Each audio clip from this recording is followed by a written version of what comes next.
अस्सलामुअलैकुम, मैं हूँ रामीन सैयद और आप देख रहे हैं प्रोग्राम राज़ो नियाज़ ओरिया मकबूल जान और ज़फ़र हिलाली के साथ। नाज़रीन, बरतानवी अदालत में शहबाज शरीफ और डेली मेल मुकदमे में अहम पेशरफ्त सामने आई। शहबाज शरीफ के वकील ने डेली मेल आर्टिकल केस को गैर मुअय्यना मुद्दत के लिए मुलतवी करने की इस्तदा की थी, जो लंदन हाई कोर्ट के जस्टिस निकलन ने मुस्तरद कर दी है। इसके अब क्या असरात हो सकते हैं, इस पर बात करेंगे। इसके अलावा अरशद शरीफ कत्ल केस में ये ताज़ा इंकशाफ सामने आया है कि अरशद शरीफ को कत्ल करने से पहले उन पर मुबैना तौर पर बहीमाना तशद्दुद किया गया था। इससे बज़ाहिर ऐसा लग रहा है कि वो किसी इत्तेफाकी हादसे का शिकार नहीं हुए, उन्हें बाकायदा मनसूबाबंदी से कत्ल किया गया। इस मामले पर यह सवाल अहम है कि अब तक पोस्टमार्टम रिपोर्ट मंजर आम पर क्यों नहीं लाई जा रही।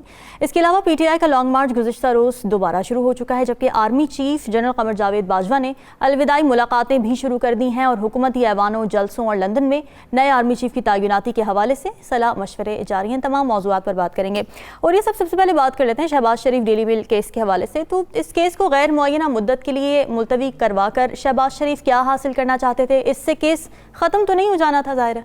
देखें, पहले तो जरा सा केस की थोड़ी सी हिस्ट्री देख लें। 14 जुलाई 2019 को डेली मेल एक बड़ा मशहूर अखबार है, उसका एक करस्पॉन्डेंट है डेविड रोज। उसने एक स्टोरी छापी जिसकी हेडलाइन थी, did the family of Pakistani politician who has become the poster boy for British overseas aid steal funds meant for earthquake victims, asked David Rose. कि 2005 में ज़लज़ला आया था और इस ज़लज़ले में बहुत सारे फंड जो थे वो दिए गए थे मुख्तलिफ लोगों को, और एक DFID है बड़ा मशहूर उनका एड का अदारा, उसने पंजाब गवर्नमेंट को फंड दिए थे और चीफ मिनिस्टर थे उस वक़्त। 2008 में ये आए थे, जब ये फंड आए थे चीफ मिनिस्टर उस वक़्त थे शहबाज शरीफ। बिल्कुल। और उन्होंने वो फंड से मुख्तलिफ किस्म की जो है डेवलपमेंट स्कीम्स जो है वो शुरू की थी। उसने फिर एक स्टोरी जो 2019 की जुलाई में शाया की कि इनके इस अकाउंट्स में इस ज़माने में पैसे जो है वो ट्रांसफ़र हुए, और ये मुस्तकिल तौर पे 2018 तक के चीफ मिनिस्टर रहे हैं। ठीक, उसके बाद उन्होंने एक तकरीबन 14 जुलाई 2019 को इन्होंने खाया, तो 20 जनवरी या 19 जनवरी को इन्होंने एक डिफेमेशन केस फाइल किया और कहा हम वो फ्लॉ चेक करते हैं। ये 41 या 42 पेजेस का उनका वो था, और उन्होंने कहा हम देखेंगे इसको डेविड रोज को, बट डेविड रोज सामने क्यों नहीं आता, ये क्यों नहीं आता, बहुत जिसे कहते हैं पाकिस्तान में जैसे प्रेस करी सूरत है। डेविड रोज ने उसका जवाब जो है वो जमा करा दिया 80 पेजेस का। ठीक है। अब तारीख जरा सी शरीफ फैमिली की पाकिस्तान की अदालतों के अंदर अगर आप देखें, पाकिस्तान का जो मनी लॉन्ड्रिंग केस है ये कोई 2.5 साल चलता रहा है। इस 2.5 साल के अंदर एक दिन के लिए भी उनके ऊपर फर्द जुर्म आयद नहीं होने दी। बिल्कुल। आज सीनियर वकील नहीं आया, आज हम नहीं आए, आप वज़ीर आज़म बीमार, आप शहबाज शरीफ बीमार हैं, आप भाई बीमार है, आप ये कर दें वो कर दें। 108 के करीब उनके जो थे अपना वो लोग थे अपना जो है अपना गवाह, उनमें से एक गवाह पेश नहीं हुआ। फर्द जुर्म आयद किए बगैर वो पुलिस के मजमून जो गवाह जो कि अदालत के अंदर काबिल कबूल ही नहीं होते, उसके ऊपर अदालत ने उनका केस ही खत्म कर दिया कि जाओ बिस्मिल्लाह। इससे पहले मियां शरीफ साहब, इनके वालिद, उन्होंने एक टैक्स जो था उसके ऊपर केस किया था, उनके ऊपर एक कमिश्नर इनकम टैक्स ने एक अपना केस फाइल किया था, और उसके बाद उन्होंने उसके ऊपर लेते रहे, फिर ये बाहर चले गए। बाहर जाके जब वापस आए तो फिर उन्होंने कहा ये तो टाइम बार हो गया है, अब आप क्या अपील करने आए हो। हुदैबिया के पेपर मिल केस जो था उसके साथ भी यही सूरत हुई कि एक अदा पे इन्होंने कुछ पैसे देने थे लंदन की अदालत के, तो उन्होंने अपने दोनों फ्लैट जो थे एवनफील्ड के वो गिरवी रखे और कहा कि पैसे अदा करो वरना ये फ्लैट गिरवी हैं। इन्होंने आउटसाइड द कोर्ट सेटलमेंट की, जिसके ऊपर वो उन्होंने कहा बयान दिया था साख डालने के पैसे मैंने पहुंचाए थे, और वो जब सेटलमेंट हो गई तो उन्होंने केस। अब ये इतना बड़ा सबूत था कि एवनफील्ड अपार्टमेंट के हैं, लेकिन उसको जहां पे चूंकि खुद वजीर आजम थे चलाते रहे इधर उधर, और जब काजी फाजी साहब के पास केस पहुंचा उन्होंने कहा आप तो इतनी देर के बाद आए हो, ये तो टाइम पार हो गया। यहां पर भी उन्होंने यही टैक्टिक्स इस्तेमाल करने की कोशिश की। अब इसमें उन्होंने ये कहा कि भाईजान, अब उनकी मिसेस सहबा मुशर्रफ की तरफ से उन्होंने शहबा मुशर्रफ की तरफ suggested to the court that as the PM Pakistan Sharif was a very busy man, बहुत मसरूफ आदमी है, इस मसरूफ आदमी को अदालत से छुट्टी दी जाए। तो उसके ऊपर जो सबसे अच्छी बात है वो ये है कि उसने मैथ्यू निकलन ने कहा, जो जज था, उसने जो फिक्रा बोला है वो फिक्रा बड़ा शानदार है। उसने कहा, in this court room the PM is a Clement like anyone else. वो एक दरखास्त गुजार है जैसे कोई और दरखास्त गुजार। आप होंगे पीएम तो अपने अदालत में होंगे, अपने अपने अपने कमरे में होंगे, या पाकिस्तान में, इवन अगर बरतानिया में भी होते तो तब भी आप जो हैं वो यहां पर क्लेमेंट थे। अब उन्होंने ये कहा है कि 13 दिसंबर तक भाई साहब इस 80 सफ़े का जवाब दो, वरना हम आपको स्ट्राइक आउट कर देंगे और इसकी कॉस्ट भी आपको देनी पड़ेगी। आप अंदाजा करें कि इल्जाम इस बात का है कि $500 मिलियन जो हैं वो आपने DFID के और बाकी चीजों के आपने उसको गबन किया है। इसका बड़ा शोर मचा था कि पैसा आपने खाया है। इस पे उन्होंने डेविड रोज की बात कहानी यह है कि जिस जमाने में ये एड आ रही थी उस जमाने में आपके इस अकाउंट में पैसे आ रहे थे, या तो ये बताओ कहां से आ रहे थे, वरना हम कहेंगे हमारे पैसे। तो ये है असल स्टोरी। बिल्कुल, बर्डन ऑफ प्रूफ आ गया था शहबाज शरीफ पर। हिलाली साहब, बड़ी कोशिश की गई वक्त लेने की, डेली मेल की जानिब से भी 9 मरतबा वक्त लिया गया था अदालत से, लेकिन जब वज़ीर आज़म शहबाज शरीफ ने वक्त लेने की बात की तो अपने ओहदे का उन्होंने जिक्र किया, लेकिन उसकी वजह से उन्हें खुसूसी इस्तिस्ना नहीं मिल सकी। क्या लगता है आपको, क्या वजह? आप हैरान नहीं है कि इनको शर्म नहीं आता है कि 10-12 साल बाद फिर भी ये वही कहते रहे हैं कि टाइम, कि वी वांट मोर टाइम, और 80 पेजेस का एविडेंस आपकी क्रुकरी का, आपका जो चोरी का, बकौल डेली मेल, आपने सू क्यों किया भाई? अगर आप जवाब नहीं बर्दाश्त कर सकते थे, आपने इनको सू क्यों किया?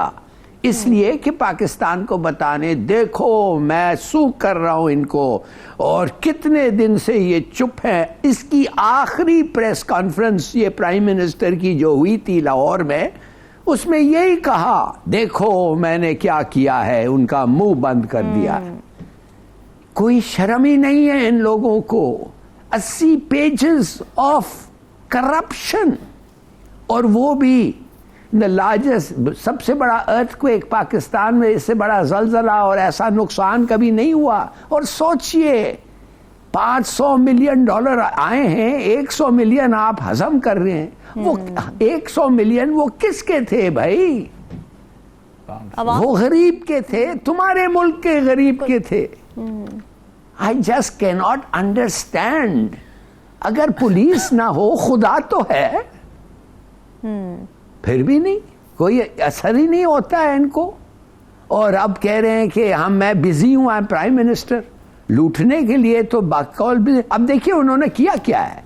उन्होंने कहा है कि अगर आप जवाब 13 दिसंबर को नहीं देंगे, इसका मतलब ये है कि एक तो आपके पूरे इस केस के कॉस्ट आप देंगे, और दूसरी बात ये है, आप मुझे बताएं, दूसरी बात ये है ना कि आप डिस्प्रूव नहीं कर सके वो एलिगेशन को, लिहाजा आप चोर हैं।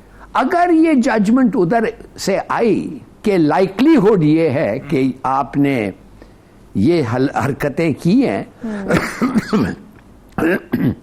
तो आप मुझे बताएं पाकिस्तान का केस के पे क्या इम्पैक्ट आएगा? लेकिन हिलाली साहब, नून लीग तो ये कह रही है, नून लीग तो ये कह रही है कि हम ये केस जीत चुके हैं। वो कैसे फिर ये कह रहे हैं? नहीं तो फिर ये मैथ्यू को जाके बताएं कि तुम फैंटेसाइज कर रहे हो, हेलुसिनेट कर रहे हो। अच्छा। कोई केस ही नहीं है, तुम दीवाने हो गए हो, बताएं ना उनको जाके। तो ओरिया साहब, वो क्या किस केस पे बैठा हुआ है? जी। जब सू करने गए थे शहबाज शरीफ, ओरिया साहब आपको क्या लगता है जब सू करने गए थे तब उसके पीछे कोई फाउंडेशन कितनी जबरदस्त है? प्ली बड़ी अजीब है कि आप इस केस को रोकें, क्योंकि इससे हमारे पाकिस्तान के अंदर जो केस चल रहे हैं वो उन पे असरअंदाज होगा।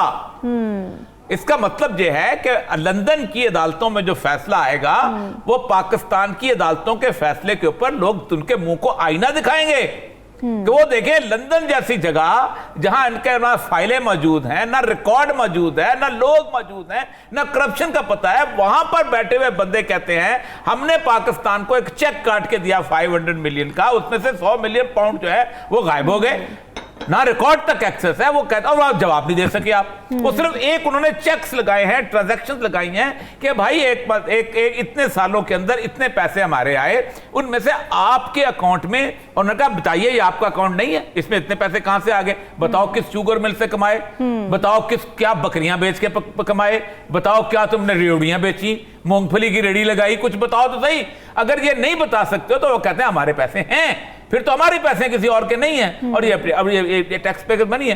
तो असल में वही कहता था लाली साहब कि असल मसला ये है कि ये फैसला 13 दिसंबर को अगर आ जाता है लाली साहब, तो पाकिस्तान की अदालतों के अंदर क्या सूरत हाल बनेगी? जी हाँ। और दूसरी बात मैं आपको ये कहना चाहता हूं कि ब्रिटिश गवर्नमेंट को जब ये प्रूव हो जाएगा, इसलिए कि ये डिफेंड नहीं कर रहे हैं, एक पेज नहीं दिया है इन्होंने, 80 पेज के जवाब में भाई एक पेज तो दे, वो भी नहीं दिया है।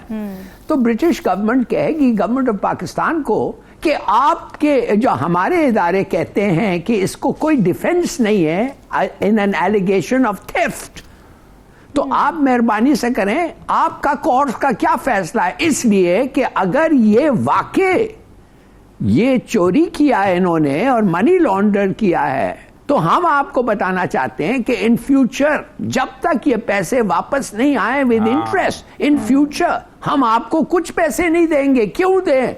अपने टैक्स पेयर से पैसे लेके आपको दें कि आपका एक आदमी खा जाता है सब। क्या आई मीन डू यू, आप समझते हैं ये कितना बड़ी बदनामी का बायस बनेगा, बड़ी बदनामी का बायस नहीं, ये आपका इंटरनेशनल पोजीशन। सबसे बड़ी बात यह है कि वो देखिए मेरी बात सुने, दुनिया पूरी में ये होता है कि अगर मैं एक घर में रहता हूं और साथ एक दफ्तर में काम करता हूं, अचानक मेरे घर में 2 गाड़ियां आ जाती हैं, तो मुझे पूछते हैं कि भाईजान ये गाड़ी कहां से आई है, तो मुझे साबित करना, या तो मैं उस दफ्तर में ना हूं, अगर तो मैं यानी पब्लिक ऑफिस होल्ड करता हूं, उस पब्लिक ऑफिस के अंदर इसके या तो ये बताएंगे कि जी हमने आपके पैसे नहीं खाए, हमने तो अपना ये मोटरवे की कमीशन खाई थी, या कहेंगे हमने फलां बंदे से कमीशन का, कुछ तो साबित करना पड़ेगा ना आपको उस पैसे का। पाकिस्तान वाली बात नहीं हो सकती कि आप कहें कि जी मकसूद चपड़ासी का पैसा उससे पूछो। वो जो जरदारी साहब ने भी कहा था नहीं ये जी हमें क्या पता उस कबाब वाले के उसमें अकाउंट में कहां से पैसे आ गए। अब हालत यह है कि उसके 20 करोड़ पैसा आता है, साथ ही वो 20 करोड़ आपके अकाउंट में मुंतकिल हो जाता है। वो कहता है हमें क्या पता, ये तो खुद ब खुद आ गया। यानी आप अंदाजा करें कि इस मुल्क के अंदर ऐसे लोग भी रहे हैं। एक फौत हो गया, अब नाम नहीं लेना, अमीन फहीम साहब चलो ले लेते हैं नाम, क्योंकि बड़ा ओपन केस हुआ था, उनके करप्शन केस था। उन्होंने उनके अकाउंट में उन्होंने कहा पता नहीं रात को कौन 4 लाख रुपए जमा करा गया, मुझे तो पता नहीं चला। अब किसी और के अकाउंट में जमा नहीं होते, इनके मुलाजमीन के जमा हो जाते हैं, इनके लोगों के जमा। ये है पाकिस्तान के प्राइम मिनिस्टर।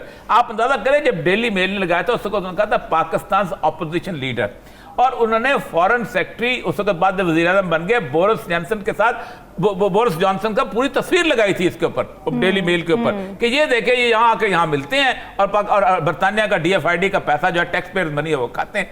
तो अब मसला ये है कि जो ऐसे लाली साहब कह रहे हैं कि असल में, क्योंकि लाली साहब जाहिर बात है और नावल में रहे हैं, कि अगर ये प्रूव हो जाता है तो फिर आपको इंटरनेशनल एड की नेगोशिएशन करने में बड़ा मुश्किल पेश आएगी, क्योंकि आप तो एड के चोर साबित होंगे। हिलाली साहब, लंदन हाई कोर्ट के जस्टिस मिचेल के इस फैसले से ये वाजे हो गया कि बरतानिया के निज़ाम इंसाफ मुसावात पर कायम है, तो इंसाफ का ऐसा निज़ाम पाकिस्तान में आने की कोई उम्मीद देख रहे हैं आप? अगर आप मुझे पूछ रहे हैं जी तो मैं कहूंगा कि सवाल ही नहीं पैदा होता। अच्छा, देखिए मैं आपको कहना चाहता हूं कि अगर ये केस डिफेंड ना करें और अगर इसका कोई डिफेंस नहीं है तो उसका मतलब है कि वाकई मनी लॉन्ड्रिंग हुआ है।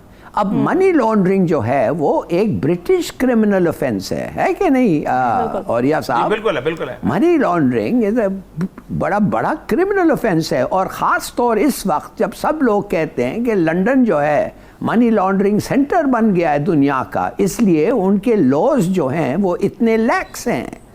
तो मैं कहना चाहता हूँ कि ब्रिटिश गवर्नमेंट का लॉजिकल स्टेप, अगर ये केस डिफेंड नहीं हुआ तो उनको कहेगा कि आपने एक मौका मिला था आपको, आपने खुद कहा था आप डिफेंड करेंगे, आपने नहीं किया, लिहाजा हम केस लाते हैं कि आपके जो 100 मिलियन पाउंड्स हैं इस मुल्क में वो चोरी के हैं, वो हमारे टैक्स पेयर्स के पैसे हैं, वापस करो। जी सही सही यही बात ओरिया है। साहब, ओरिया साहब, क्या आपको होगा? क्या लगता है फिर जब डिफेंस ही नहीं था शहबाज शरीफ के पास, वज़ीर-ए-आज़म नहीं, शहबाज शरीफ, तो basically उन्होंने सू देखिए, क्यों किया? उन्होंने वो पाकिस्तान के अदालत के आदी थे कि होगा ये कि वो अच्छा। कहेंगे जी कनेक्शन नहीं बिल्ट अप होगा। देखिए पाकिस्तान में एक कानून है कि आप कलेक्शन बिल्ट करें कि क्या इसके अंदर कोई करप्शन हुई या नहीं हुई। वो कहते हैं नहीं। जो देखिए एक बहुत बड़ा यूनिट बनाया स्टोलन एस्कवरी unit. Stolen asset recovery unit कहता ये है कि हम कनेक्शन हमने आप बताएंगे कि मनी का कनेक्शन क्या है। अगर आपका मनी का कनेक्शन आप जायज साबित नहीं कर सकते तो आप नाजायज हैं। पाकिस्तान में उल्टी गंगा है। पाकिस्तान में तो मरीम नवाज इस बात पे बरी हो गई है कि वो कहते हैं बताओ मरीम नवाज के हेवन फील्ड है कि नहीं। ओ भाई इतने सालों से वो लोग यहाँ रह रहे हैं। मैं एक खादम मस्कीन आदमी, मैं भी हेवन फील्ड में एक खाना खा चुका हूँ 2007 के अंदर। अच्छा। ठीक है, तो मैं किसके घर में खाना खाया था? मरीम नवाज के घर में नहीं खाया था मैंने। शहबाज शरीफ ने खाना किया था, शहबाज शरीफ के घर में खाना नहीं खाया था। किसके घर में खाना खाया था? वो थड़ा था, होटल था, कोई चर्सी का टिक्के की कबाब शॉप थी, आपका घर था। तो पाकिस्तान में अदालत तो कहते हैं कि आप साबित ही नहीं कर सके। इससे ज्यादा मजाक क्या हो सकता है पाकिस्तान के अंदर कि एक आदमी 20 साल से एक घर के अंदर रह रहा है, आप कहते हैं आप साबित नहीं कर सकते उसका घर है। वो कहते हैं भाई हमने तुम्हें देखा है। अब देखिए एक कानून है एडवर्स पोजेशन का। अच्छा। कि अगर आप 20 साल से एडवर्स पोजेशन में रहते हैं और आप साबित नहीं करते तो हम कहेंगे आपका घर है।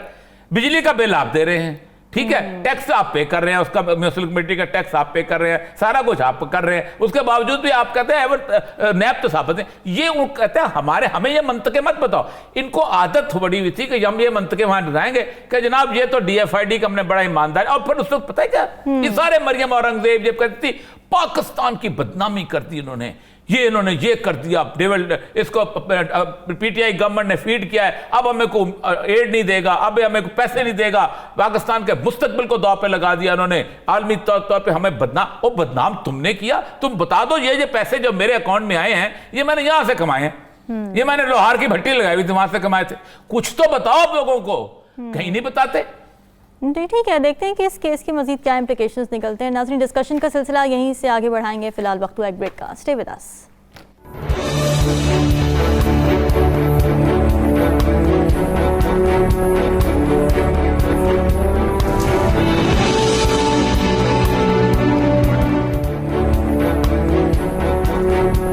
वेलकम बैक नाज़रीन। अरशद शरीफ कत्ल केस में ये ताज़ा इंकशाफ सामने आया है कि अरशद शरीफ को कत्ल करने से पहले उन पर मुबैना तौर पर बहिमाना तशद्दुद किया गया था। इससे बज़ाहिर ऐसा लग रहा है कि वो किसी इत्तेफाकी हादसे का शिकार नहीं हुए थे, बल्कि उन्हें बाकायदा मनसूबाबंदी से कत्ल किया गया था।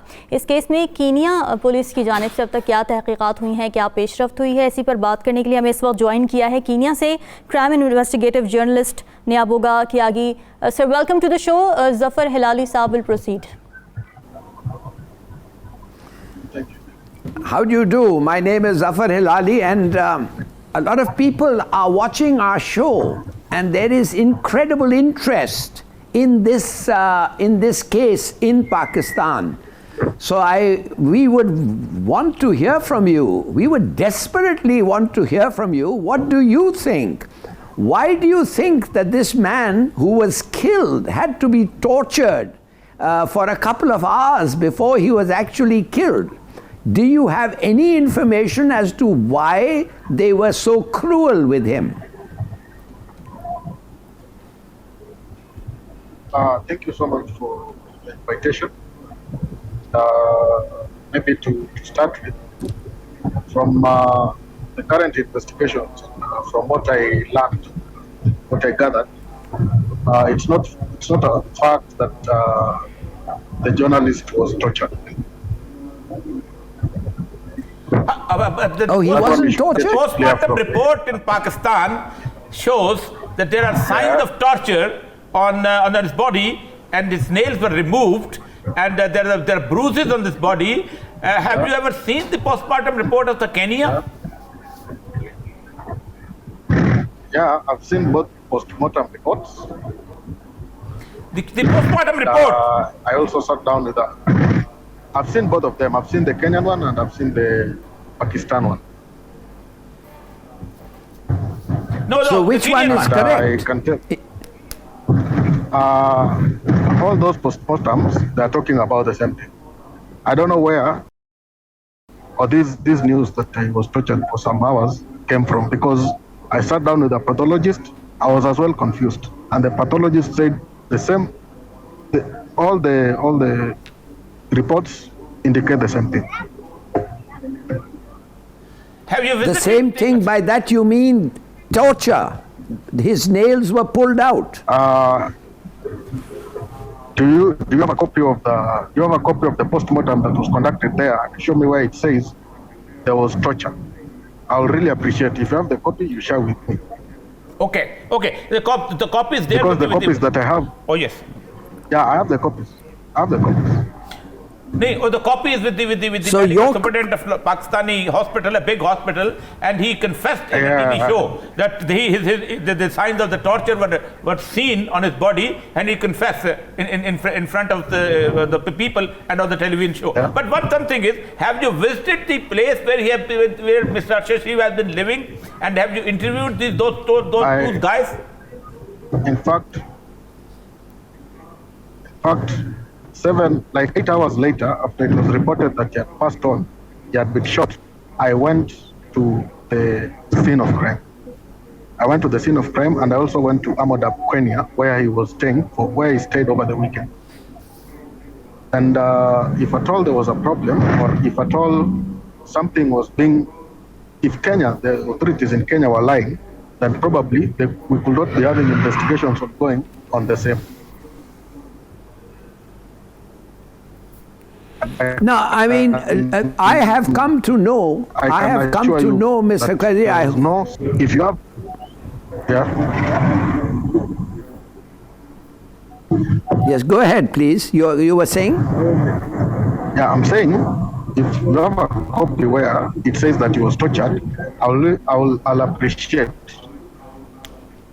to All right. You don't think that, in other words, the post-mortem report that you have seen in Kenya does not suggest anything about torture. Is that correct? It doesn't. So what was the motive? Is What that was the correct? motive behind the murder? But how you assess the motive behind the murder? Because there has to be a motive. Yeah. Or it's a case of There is mistaken no- identity.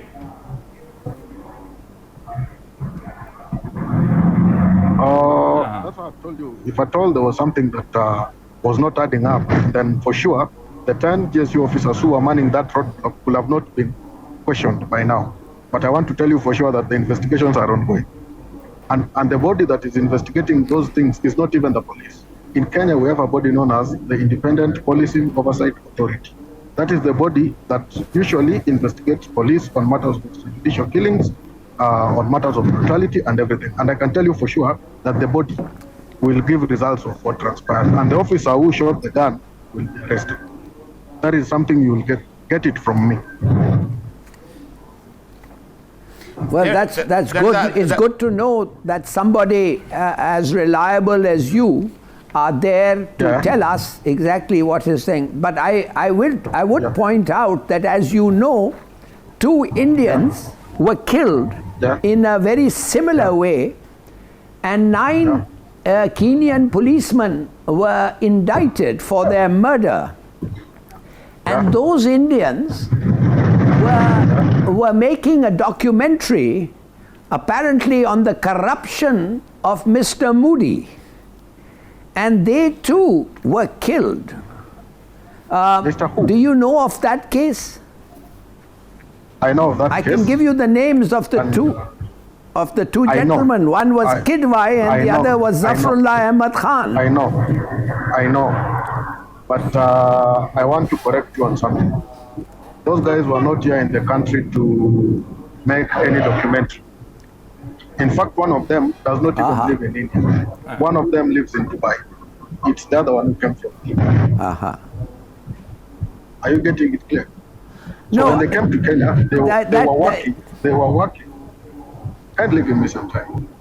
You've asked me a question, I'm giving you answers. They were working closely with the team, the communication team and the IT team that was supporting President Dr. William Ruto. That is why immediately after he took the presidency, he said the unit should be investigated, and if at all they are found guilty, they'll be arrested. And currently, as we speak, yesterday, 8 out of the 9 police officers who are at the SSU team are currently in jail. The court ruled that they'll be in jail until the investigations are done. So I fail to understand where this issue of a documentary being done about somebody else comes from. So one thing is that there are plenty of Pakistani businessmen who are there, and they have an interest in Kenya. And there is a news that during the ambassadorship of Mr. Kidwai, the family of Sharif also had an empire in Kenya. Did you ever investigate about their interest in Kenya? Investigate about? The people from Kenya and our present Prime Minister, Mr. Sharif family, do have some financial interest in Kenya. It was established when Mr. Kidwai was the ambassador of Pakistan in Kenya. You are talking about the two people who are last seen with Mr. Sharif? Yeah, Sharif's family's interest, business interest in Kenya. Who had interest in Kenya? I'm not getting the question clear. No, what my friend is asking you is that, do you know of any business interest or large business interest by those people who are accused of being with him or who are allegedly with him and who had invited him, according to Pakistan's information, and were sponsors of his visa? Did you know anything about them? Do you know their background? Yes. Yeah. As well, the same information that you have is what they are the people who invited him to the country. Number one, they have invested in a hotel that is known as Amodam Kwenya, which is located in Kajiado West in Kajiado County. That is along Magadi Road. It's around 218 kilometers from this. Thank you very much. Thank you very much for being with us. Thank you very much. Well, Ali साहब, आप तो शायद उस वक्त foreign office में थे कि जब वो जो बड़े मशहूर बैंकर थे उनको वहाँ पर लगवाया गया था। किदवाई साहब जो थे, वो जो बड़े मेहरान गेट स्कैंडल के थे, उनको एम्बेसडर लगाया गया था। फिर वो मुशर्रफ पीरियड में वहाँ रहे। कीनियंस का बहुत पाकिस्तान का बहुत इंटरेस्ट है, बिजनेसमैन का भी वहाँ पर। और ये लोग जो थे, ये दोनों कराची से वहाँ गए हुए थे। अब ये दोनों रिपोर्ट्स जो हैं, ये अपना बहुत जिसे कहते हैं मिसमैच सी हो रही हैं। एक और कहानी चल रही है कि ये जी उनके नाखून जो थे निकाल दिए गए थे पोस्टमार्टम के लिए। आज तक कभी किसी के नाखून पोस्टमार्टम के लिए निकाले गए? क्या उसमें जहर देखना था?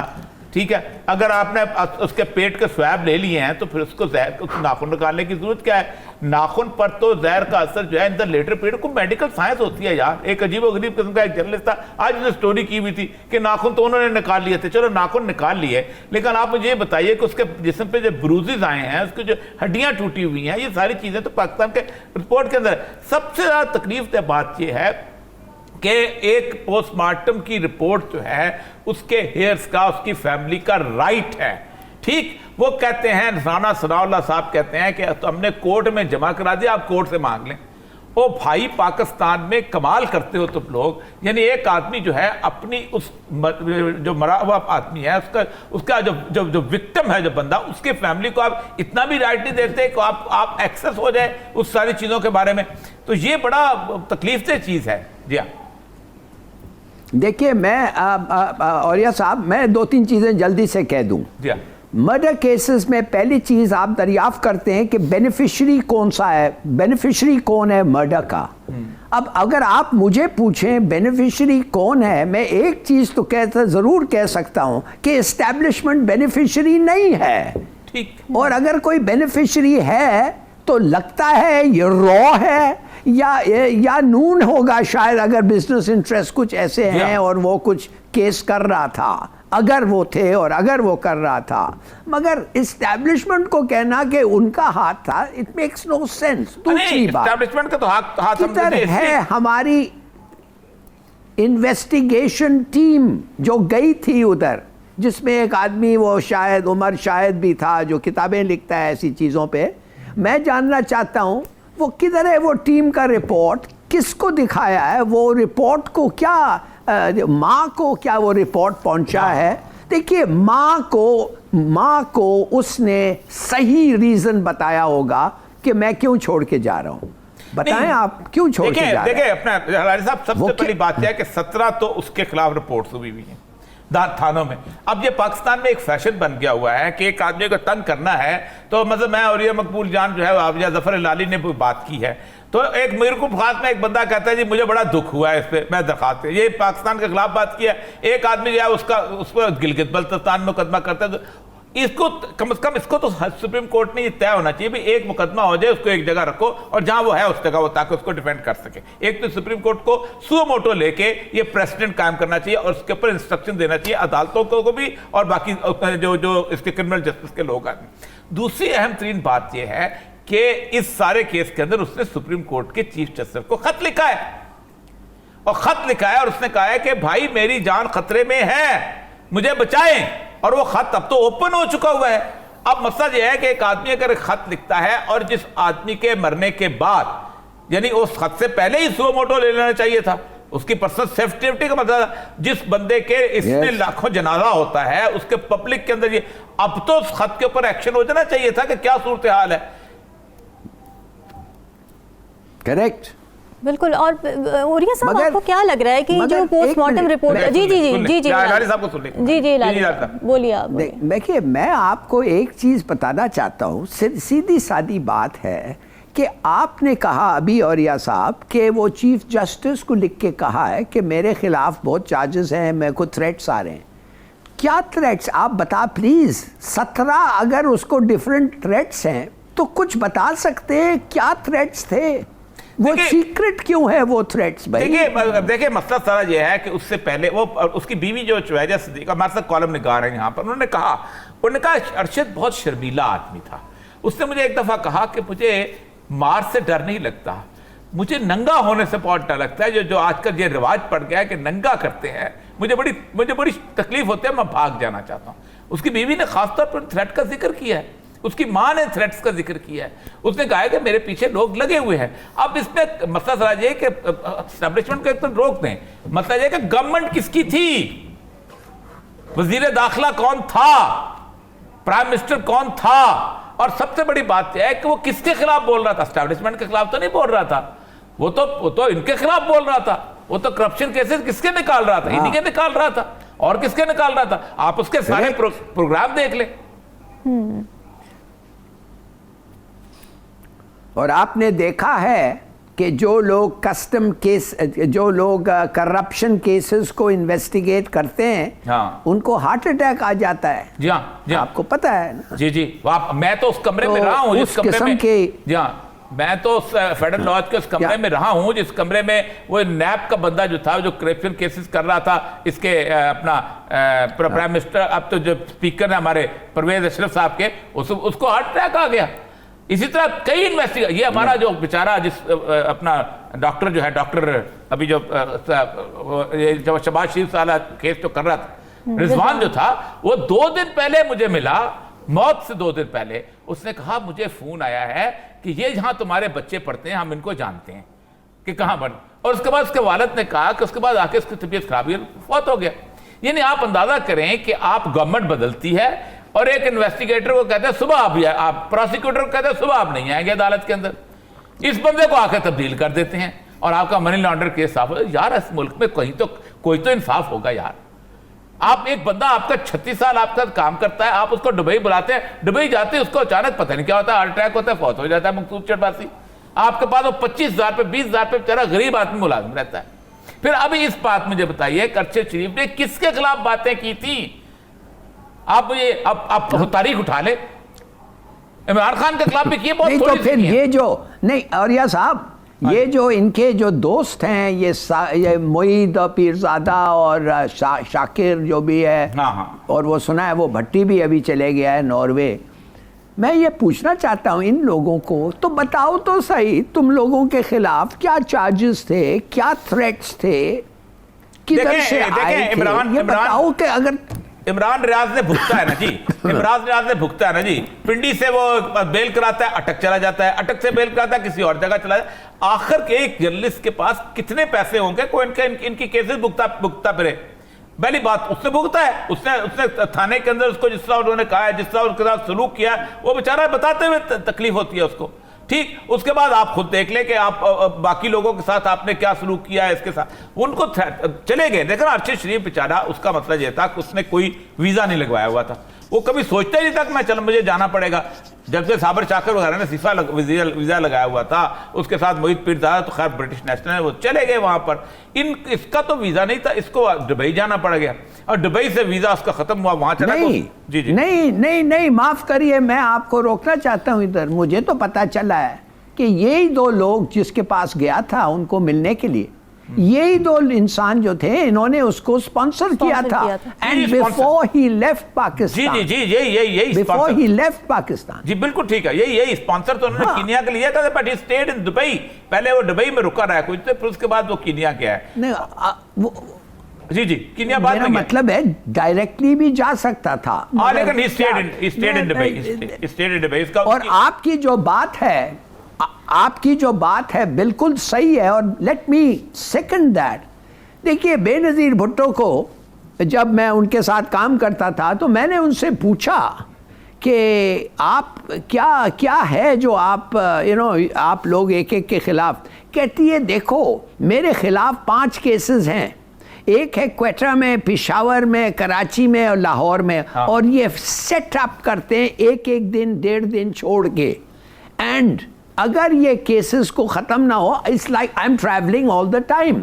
तो ये जो हमारे सुप्रीम कोर्ट बैठा हुआ है, जो सुप्रीम कोर्ट के जजेस जो हैं, जिनका काम है कि लॉ को ह्यूमेन करना, लॉ को क्या कहते हैं, मेक इट सेंसिबल, रैशनल। ये नहीं एक लॉ पास कर सकते हैं कि आप 15 जगह एक आदमी को नहीं सू कर सकते हैं उसी केस के ऊपर।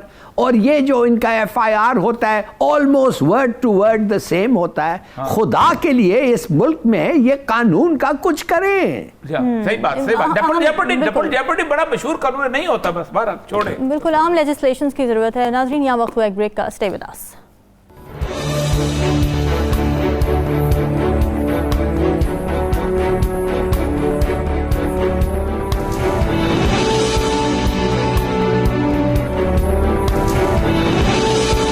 वेलकम बैक नाजरीन। PTI का लॉन्ग मार्च गुज़िश्ता रोज़ दोबारा शुरू हो चुका है, जबकि हुकूमत और इमरान खान में से कोई भी पीछे हटने को अभी तक तैयार नहीं है। दूसरी तरफ आर्मी चीफ जनरल क़मर जावेद बाजवा ने अलविदाई मुलाकातें भी शुरू कर दी हैं।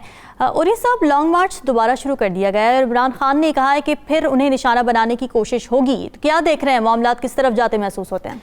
देखिए, पहली बात तो ये है कि 2-3 खबरें बहुत अहम रही हैं गुज़श्ता 2-3 दिनों के अंदर। जो 4 दिन हम गायब रहे हैं, उन 4 दिनों में बहुत कुछ हुआ है।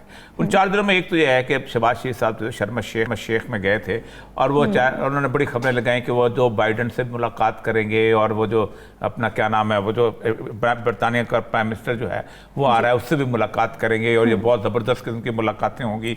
वो वहाँ और ये पता नहीं क्या करने जा रहे हैं। हुआ यह है कि जो बाइडन के आने से पहले उन्होंने फ्लाइट पकड़ी और बल्कि अपनी जहाज का रुख मोड़ा और लंदन में भाई साहब के पास चले गए। और लगता है था कि उनके नज़दीक जो बाइडन जो है वो है अपना मियां नवाज शरीफ। अब वहाँ पर सारे के सारे ये लोग बैठ के अब ये गुफ्तगू हो रही है कि क्या होगा क्या नहीं होगा ये वो। अच्छा, ये बड़ी मैं जो भी हो, it's a mockery of law and the mockery of the supreme courts decisions. कुछ भी आप कह लें, गई गुजरी है, लेकिन पाकिस्तान की सुप्रीम कोर्ट है और उस सुप्रीम कोर्ट के ने एक आदमी को फ्यूजिटिव ऑफ लॉ कहा है, यानी मफरूर जिसको कहते हैं। बिल्कुल। आप पूरी की पूरी पाकिस्तान की एडमिनिस्ट्रेशन उठा के एक आदमी के पास लेके जाते हैं और वो आदमी लेके जाता है कि जो उसका जमानती है, जो कहता है कि मैं उसको लेके आऊंगा। ये बड़ा अजीब गरीब। देखिए, ये वो छोटे छोटे एक्ट्स होते हैं जो पाकिस्तान के अवाम के दिलों के अंदर, जिसे कहते हैं, एक तसव्वुर देते हैं कि यहाँ इंसाफ नाम की कोई चीज नहीं हो सकती है। अब जो भी आप कह लें, पार्टी का लीडर है, कुछ है, फलां है, सब कुछ है, आप उससे खामोशी से आप मशवरा कर लें, कुछ कर लें, जब तक वो ये जो बनता है ना सारे का सारा सिनेरियो, ये जो पैन होता है ना कैमरा, और इस कैमरे का ये कैमरा कम से कम हर उस आदमी के लिए एक तकलीफ के बाद जरूर होती है। चलो, ये तकलीफ हम बर्दाश्त कर ली, लेकिन असल मसला बुनियादी तौर पर यह है कि आपने एक फैसला है। कई दफा हमने इस बात पे डिस्कशन किया, खान साहब से भी डिस्कशन होती है, बाकी लोगों से भी, कि पाकिस्तान में आर्मी चीफ जो है वो अगर आप लगाते हैं तो अगर आप समझते हैं कि आपके लिए काम करेगा तो ये भूल जाएं। और फिर आप नवाज शरीफ से पूछ रहे हैं। वो मुफद्दल खान ने बड़ी अच्छी बात की है, उसने लिखा है अपने ट्विटर अकाउंट में कि नवाज शरीफ से पूछना आर्मी चीफ जो है वो उससे लगाना ऐसा ही है कि कोई आदमी 4 दफा जो है जिस बीवी की तलाक हो जाए तो के घर बसाने का नुस्खा बताओ।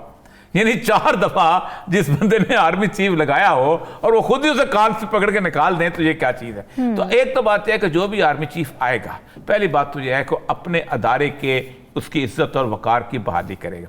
इमरान खान साहब ने भी अब उसका स्लो डाउन कर दिया है, वो अपन उस तरफ लेके जा रहे हैं आहिस्ता आहिस्ता, वो वक्त के साथ साथ, क्योंकि टाइम बात है 29 तक फैसला हो जाएगा कि आर्मी चीफ कौन आएगा। और मैं आपको बताता हूँ कि 29 के बाद ही बताया जा सकता है कि पाकिस्तान का मुस्तकबिल किस तरफ और कैसे चलेगा, क्योंकि फिर बहुत अहम फासले उसको खुद भी करने हैं पाकिस्तान में उस गिरती हुई साख को बहाल करने के लिए कि जो कि इस अरसे में हो गई है पाकिस्तान के एक बहुत बड़े अदारे की। ठीक है हिलाली साहब, army chief general Qamar Javed Bajwa ने अलविदाई दौरे शुरू कर दिए हैं और उधर हुकूमती ऐवानों में नए आर्मी चीफ की तैनाती पर सलाह मशवरे जा रही हैं, तो आप क्या देखते हैं ये मामला खुश असलूबी से पाया तकमील को पहुंच जाएगा? नहीं, मैं समझ नहीं सकता आपका सवाल का क्या है, क्या पूछ क्या रही हैं आप? जी मैं ये पूछ रही हूँ कि अब क्योंकि नई तैनाती की तारीख जो है वो आ रही है करीब, तो आप देख रहे हैं कि ये स्मूथली चलेगा प्रोसेस सारा? देखिए, अगर नई क्यों अगर ये जो मसला है, अगर हर वक्त हर पोस्ट जो भी आर्मी चीफ आता है लोग भागते हैं पता करने उसके व्यूज़ क्या हैं, उसके लाइक्स क्या हैं, उसके डिसलाइक्स क्या हैं, किसको चाहता है किसको नहीं, क्या चाहता है क्या नहीं, ये एक मॉर्बिड एक इंटरेस्ट बन जाता है। एक आदमी जिसका पॉलिटिक्स में उसका कोई रोल होना ही नहीं चाहिए, और अगर है तो वो इसलिए है कि पॉलिटिक्स, वो जो हमारे पॉलिटिशियंस हैं वो कुछ नहीं कर रहे हैं, वो कर नहीं सकते हैं, दे आर इनकॉम्पिटेंट। और ये तो वी नो दैट कि वो हैं इनकॉम्पिटेंट। तो मेरा ख्याल ये है कि देखिए हमारा ये जो सिस्टम है ये चल नहीं रहा है। शायद हम लोगों को कुछ और सिस्टम लेना चाहिए, शायद नहीं पक्का से लेना चाहिए। ये जो क्या कहते हैं लॉयल ऑपोजिशन का कॉन्सेप्ट है जो ब्रिटेन में है, इधर तो लॉयल ऑपोजिशन कोई नहीं, ऑपोजिशन इधर दुश्मन समझा जाता है और सब गद्दार समझे जाते हैं। सही बात। और दे आर ट्रीटेड लाइक गद्दार्स। आई एम सॉरी, ये एक फैक्ट ऑफ लाइफ है। इंडिया में भी नहीं चला। किस किस्म के लोग इलेक्ट हो रहे हैं हिंदुस्तान में, ये अनएजुकेटेड इलेक्ट्रेट को आप कहते हैं कि ये जाके वोट करें। किसको इलेक्ट करते हैं? एक फैशिस्ट को, मोदी को, एक आदमी जो 200 मिलियन मुसलमानों को दुश्मन समझता है और ख़त्म करता है। और किस किस्म की हरकत उसने मुसलमानों के ख़िलाफ़ नहीं की है। पूरे वर्ल्ड बॉडीज़ में ये फैला हुआ है। आज या कल यूनाइटेड नेशंस बॉडी ने कहा है कि इट इज़ टेरेबल। उसको इलेक्ट करते 3 दफ़े, उसका क्या मतलब हुआ? ये आप समझते हैं इन लोगों को पता है क्या है डिस्क्रिमिनेशन है क्या? आई मीन किस किस्म के डिस्क्रिमिनेशन है इनके दिमाग में? It's not working. It's not. ठीक है नाज़रीन, आज की डिस्कशन आपने सुनी, कल हाजिर होंगे मज़ीद अहम मौज़ूआत के साथ। हमें दीजिए इजाज़त। अल्लाह हाफ़िज़।